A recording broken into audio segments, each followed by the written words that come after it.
ونصلي على رسوله الكريم أما بعد فأعوذ بالله من الشيطان الرجيم بسم الله الرحمن الرحيم يا بني إسرائيل اذكروا نعمتي التي أنعمت عليكم وأوفوا بعهدي أوف بعهدكم وإياي فارهبون صدق الله العظيم اللهم صل على محمد وعلى آل محمد كما صليت على إبراهيم وعلى آل إبراهيم إنك حميد مجيد اللهم بارك على محمد وعلى آل محمد كما باركت على إبراهيم وعلى آل إبراهيم إنك حميد مجيد۔ سابقہ درس کو ہم نے وہاں چھوڑا تھا۔ میں اس وقت عرض کر رہا تھا کہ حضرت یحییٰ علیہ السلام اللہ کے جلیل القدر پیغمبر تھے۔ اللہ نے انہیں کتاب بھی عطا فرمائی۔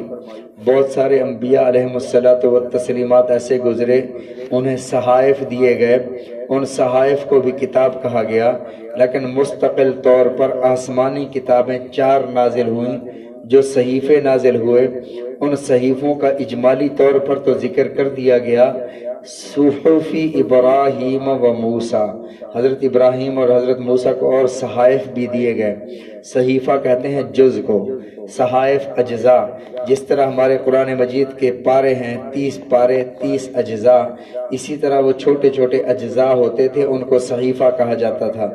تو حضرت یحییٰ علیہ السلام کو صحیفہ ملا تو اللہ رب العزت نے ارشاد فرمایا یا یحییٰ خذ الکتاب بقوہ، اے یحییٰ اس کو مضبوطی سے پکڑ لو۔ مضبوطی سے پکڑنے سے مراد ہاتھوں سے مضبوطی سے پکڑنا نہیں ہے، اس کا مطلب یہ ہے کہ اس پر خود بھی عمل کرو اور اپنی امت سے بھی عمل کرواؤ۔ حضرت یحییٰ علیہ السلام حضرت زکریا علیہ السلام کے بیٹے تھے، اور حضرت زکریا علیہ السلام نے جب اللہ کی بارگاہ میں ہاتھ اٹھائے، مریم علیہ السلام حضرت زکریا کی کفالت میں تھیں، تو حضرت زکریا نے دیکھا کہ بے موسم پھل حضرت مریم کے پاس ہیں۔ جیسے ہی محراب اور حجرے میں جاتے ہیں بے موسم پھل آگے رکھے ہوئے ہیں، تو پوچھتے ہیں یا مریم انا لکی ھذا، یہ کہاں سے آئے ہیں؟ تو مریم فرماتی ہیں ھذا من عند اللہ، یہ اللہ کی طرف سے آئے ہیں، اللہ نے بھیجے ہیں۔ تو فوراً حضرت زکریا علیہ السلام کے ہاتھ رب کی بارگاہ میں اٹھ گئے، میرے مولا تو مریم کو بے موسم پھل عطا فرما سکتا ہے تو زکریا کو بڑھاپے میں اولاد بھی عطا فرما۔ رب ھب لی من الصالحین، تیرے لیے کون سا مشکل ہے؟ تو اللہ رب العزت نے فرمایا اے زکریا تجھے میں بیٹا عطا کروں گا، اسمہ یحییٰ، اس کا نام بھی میں نے رکھ دیا ہے یحییٰ۔ کائنات میں ایک ہی بندہ ہے جس کا نام اللہ نے یحییٰ رکھا۔ رسول اللہ صلی اللہ علیہ وسلم کے بارے میں اللہ نے قرآن مجید میں یہ نہیں فرمایا کہ میں نے آپ کا نام محمد رکھا ہے، لیکن حضرت عبد المطلب فرماتے تھے کہ جیسے ہی رسول اللہ صلی اللہ علیہ وسلم کی ولادت باسعادت ہوئی، ہر طرف سے آواز آ رہی تھی محمد محمد محمد محمد۔ معنی یہ ہے کہ ساری کائنات مل کر جس کی تعریف کرے اسے محمد کہا جاتا ہے۔ کافروں نے جب دیکھا نا کہ محمد صلی اللہ علیہ وسلم کا ہم نام لیتے ہیں، محمد نے یہ غلط کہا، محمد نے یہ غلط کہا، نعوذ باللہ ثم نعوذ باللہ، نقل کفر کفر نہ باشد، تو انہوں نے کہا کہ آج کے بعد ہم مزمم کہیں گے، محمد نہیں کہیں گے، کیونکہ محمد کہنے سے تو تعریف خود بخود ہو جاتی ہے، تو ہم مزمم کہیں گے۔ رسول اللہ صلی اللہ علیہ وسلم کو خبر پہنچی، آپ مسکرائے، آپ نے فرمایا کہ اللہ کی شان بہت بلند ہے، جس ذات نے ان کے زبانوں سے میرا نام لینا بھی چھین لیا، یہ گالیاں دیتے ہوں گے کسی مزمم کو دیتے ہوں گے، اللہ نے تو میرا نام محمد رکھا ہے۔ تو حضرت یحییٰ کا نام بھی اللہ نے رکھا یحییٰ، اسمہ یحییٰ۔ ان کو اللہ نے کتاب دی، فرمایا یا یحییٰ خذ الکتاب بقوہ۔ اب اگر دنیا میں کسی کا نام یحییٰ ہو، کسی امتی کا کسی فرد کا نام یحییٰ ہو، اور اور دوسرا بندہ جو عربی جاننے والا ہو وہ یحییٰ اس یحییٰ شخص کو کتاب دیتے ہوئے کہے یا یحییٰ خذ الکتاب بقوہ، یحییٰ یہ کتاب مضبوطی سے پکڑ لو۔ اب اس کا معنی عمل کرنا نہیں ہوگا، اس کا معنی ہوگا یحییٰ اس کتاب کو مضبوطی سے پکڑ لو۔ ایسا کرنا قرآن مجید کی آیت پڑھ کے جائز نہیں ہے، یہ حرام ہے۔ ایسے اپنے مطلب کی بات کرنا، آیت قرآن کی پڑھنا۔ کسی پر ظلم و ستم ہو رہا ہے، لوگوں کو مارا جا رہا ہے اور لوگ آیت پڑھیں یقتلون النبیین بغیر الحق، اور وہ جو یہود تھے، آیت کا ترجمہ یہ ہے کہ یہ اہل کتاب، یہ یہودی جو تھے، یہ انبیاء کو بغیر حق کے قتل کیا کرتے تھے۔ اب یہ اپنے اس دور کے قتل کو اس آیت کو فٹ کر رہے ہیں کہ یقتلون النبیین بغیر الحق۔ یہ آیت تو انبیاء کے لیے تھی نا، کسی عام آدمی کے لیے تو نہیں تھی۔ تو عام آدمی کے لیے ایسے کسی آیت کا ثابت کرنا، اور یہاں آج کل ہمارے یہاں ایسے ہو رہا ہے، اس لیے اس طرف میں توجہ دلا رہا تھا کہ ایسا کرنا جائز نہیں ہے۔ اور وہ ایک شیخ محمد ہے کراچی کے، دنیا دار بندہ ہے، انہوں نے تفسیر کا شروع کیا، کیونکہ ہمارے ہاں ایسا ہے کہ جو پروفیسر ریٹائر ہو جاتا ہے، جو ڈاکٹر ریٹائر ہو جاتا ہے، پھر وہ تفسیر لکھنا شروع کر دیتا ہے، عموماً ایسے ہے۔ اب انہوں نے بھی، وہ بھی بوڑھا آدمی ہے، داڑھی کٹواتا ہے، منڈواتا ہے، اور دنیا دار ہے، دین کا کوئی علم نہیں پڑھا، لیکن انہوں نے تفسیر کا کام شروع کر دیا۔ اب جب تفسیر آپ حدیث کو چھوڑ کر پڑھو گے تو ایسے ہوگا، وہ کہتا ہے جی بنی اسرائیل پر اللہ تعالیٰ نے اتنے انعامات فرمائے، یہ یہودیہ بنی اسرائیل پر انعامات تو ہو ہی نہیں سکتے، اصل میں بنی اسرائیل ہم مسلمان ہیں، ہم بنی اسرائیل ہیں۔ تو اللہ نے جب فرمایا یا بنی اسرائیل، اے بنی اسرائیل، اس آیت مبارکہ میں بنی اسرائیل میں اللہ نے جتنے بھی آسمانی کتابیں، 4 آسمانی کتابیں تھیں، ان 4 میں سے 3 آسمانی کتابیں اللہ نے بنی اسرائیل کو عطا فرمائی۔ سب سے بڑا دور بنی اسرائیل کا تھا۔ حضرت عیسیٰ علیہ السلام بنی اسرائیل میں، حضرت موسیٰ علیہ السلام بنی اسرائیل میں، حضرت داؤد علیہ السلام بنی اسرائیل میں، حضرت سلیمان بھی بنی اسرائیل میں۔ مجھے کل ہی کسی نے سوال کیا کہ جس طرح حضرت موسیٰ علیہ السلام کی امت کو بنی اسرائیل کہا جاتا ہے، یہودی ہیں وہ، حضرت عیسیٰ علیہ السلام کی امت کو عیسائی کہا جاتا ہے، تو حضرت داؤد علیہ السلام کی امت کو کیا کہا جاتا ہے؟ حضرت داؤد علیہ السلام بھی تو پیغمبر تھے، ان کے ماننے والے آج کل موجود ہیں یا نہیں ہیں؟ ان کے ماننے والے یہی بنی اسرائیل تھے، حضرت داؤد بھی بنی اسرائیل کی طرف مبعوث ہوئے۔ لیکن ایک بات یاد رکھیں، جتنی بھی آسمانی کتابیں نازل ہوئی سب میں احکامات تھے۔ احکامات کا مطلب جیسے نماز ہے، روزہ ہے، حج ہے، جتنی بھی چیزیں احکامات کی، یہ چیزیں چھوڑ دو، یہ چیزیں نہ کرو، یہ ہر دور میں ہر امت کو ملے ہیں۔ لیکن زبور ایسی آسمانی کتاب ہے کہ اس میں صرف اللہ کی توحید، اللہ کی وحدانیت، اللہ کی ربوبیت، اللہ کی صرف شان تھی، اس میں احکامات نہیں تھے۔ اور اللہ رب العزت نے حضرت داؤد علیہ السلام کو وہ آواز عطا فرمائی تھی کہ جب آپ اللہ کی حمد و ثنا فرماتے اور حضرت داؤد علیہ السلام زبور کی تلاوت فرماتے تو پہاڑ بھی آپ کے ساتھ ذکر میں شامل ہو جاتے، پرندے بھی رک جاتے۔ اللہ کا ارشاد ہوا یا بنی اسرائیل، اے بنی اسرائیل، اذکروا نعمتی اللتی انعمت علیکم، یاد کرو میری اس نعمت کو، اللتی انعمت علیکم، جو میں نے تم پر نعمت کی، وَأَوْفُوا بِعَهْدِي أُوفِ بِعَهْدِكُمْ، تم میرے عہد کو پورا کرو، اوفی بعہدکم، میں تمہارے عہد کو پورا کروں گا۔ وہ اللہ کے ساتھ انہوں نے کیا عہد کیا، اللہ نے ان سے کیا عہد لیا تھا؟ مفسرین کرام رحمہ اللہ فرماتے ہیں، ایک تو وہ اللہ نے عہد لیا تھا نا، وَلَقَدْ أَخَذَ اللَّهُ مِيثَاقَ بَنِي إِسْرَائِيلَ، سورہ مائدہ میں ہے، وَلَقَدْ أَخَذَ اللَّهُ مِيثَاقَ بَنِي إِسْرَائِيلَ، بے شک اللہ نے عہد لیا اور وہ پختہ عہد تھا بنی اسرائیل سے، وَبَعَثْنَا مِنْهُمُ اثْنَيْ عَشَرَ نَقِيبًا، اور بھیجا ہم نے ان میں سے 12 نقیبوں کو، 12 سرداروں کو۔ ہوا یہ کہ جب حضرت موسیٰ علیہ السلام فرعونیوں سے نجات پا کر آئے وادی عتی میں، تو اب کھلے آسمان کے نیچے رہتے تھے۔ اللہ رب العزت نے ان کے اوپر اب بادلوں کا سایہ فرما دیا۔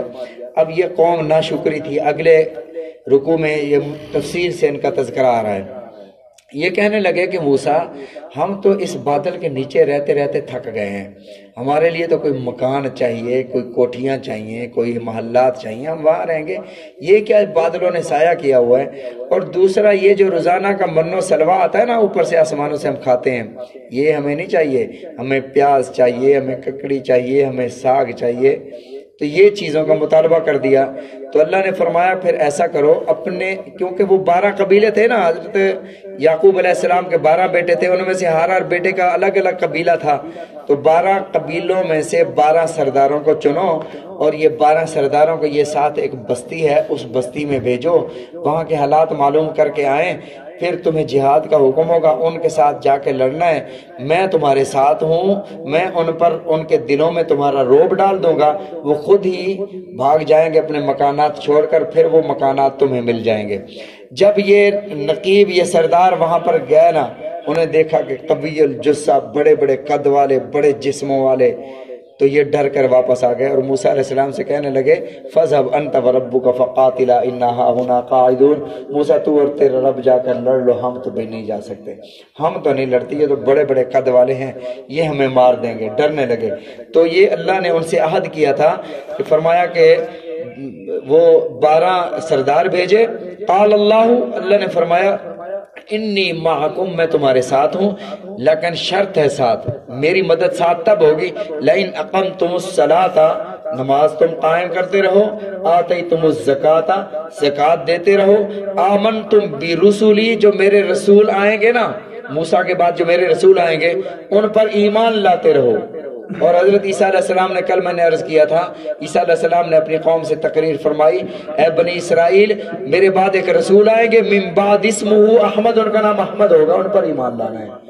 آمنتم برسولی، میرے بعد جو رسول آئیں گے ان پر ایمان لانا ہے، وعزرتموہم، اور ان کی قدر بھی کرنی ہے، ان کی عزت بھی کرنی ہے، وَأَقْرَضْتُمُ اللَّهَ قَرْضًا حَسَنًا، اللہ کی راہ میں خرچ بھی کرنا ہے، اللہ کو قرض حسنہ بھی دینا ہے، یعنی اللہ کی راہ میں خرچ کرنا ہے۔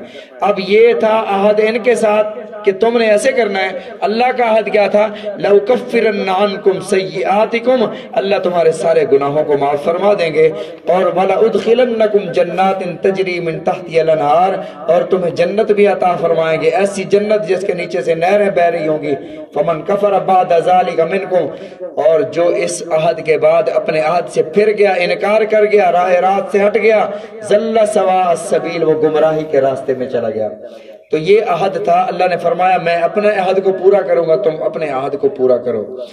حضرت عبداللہ بن سلام یہودی بھی تھے، عالم بھی تھے، تورات کے بھی انجیل کے بھی۔ یہ جب مسلمان ہوئے تو رسول اللہ صلی اللہ علیہ وسلم کے پاس حاضر خدمت ہوئے۔ ان کے دل میں یہ تھا کہ موسیٰ علیہ السلام کی شریعت میں اونٹ کھانا حرام ہے، شریعت محمد صلی اللہ علیہ وسلم میں اونٹ کھانا جائز ہے۔ اونٹ ہفتے کے دن عبادت ان کے ہاں مشروع ہے، ہمارے ہاں فرض واجب نہیں ہے، کوئی کر لے تو کوئی روکتا نہیں ہے ہفتے کے دن۔ اب انہوں نے دل میں یہ کہا کہ ہفتے والے دن میں عبادت کر لیا کروں گا، کیونکہ ممنوع نہیں ہے شریعت محمدیہ میں، اور حضرت موسیٰ علیہ السلام کی شریعت کا بھی پاس ہو جائے گا، لحاظ ہو جائے گا، اور شریعت محمد صلی اللہ علیہ وسلم پر بھی عمل ہو جائے گا۔ اونٹ کا گوشت عملی طور پر میں نہیں کھاؤں گا، تاکہ حضرت محمد صلی اللہ علیہ وسلم کی شریعت میں کوئی نہیں بھی کھاتا تو اس پر فرض تو نہیں ہے کہ وہ اونٹ کا گوشت کھائے، تو اونٹ کا گوشت میں نہیں کھاؤں گا، دل سے حلال سمجھوں گا، شریعت محمد صلی اللہ علیہ وسلم کی وجہ سے نہیں کھاؤں گا، تاکہ لحاظ ہو جائے حضرت موسیٰ کی شریعت کا۔ اللہ رب العزت نے سورہ بقرہ کی آیت نازل فرمائی، ادخلوا فی السلم کافہ، پورے کے پورے اسلام میں داخل ہو جاؤ۔ یہ کیا کہ کبھی موسیٰ کی شریعت کا پاس کر رہے ہو، کبھی محمد صلی اللہ علیہ وسلم کی شریعت کا لحاظ کر رہے ہو، پورے کے پورے اسلام میں داخل ہو جاؤ۔ فقہا نے یہاں سے یہ مسئلہ اخذ کیا کہ امام شافعی، امام مالک، امام احمد بن حنبل، امام ابو حنیفہ، یہ سارے ائمہ قرآن و حدیث سے دلائل لیتے ہیں۔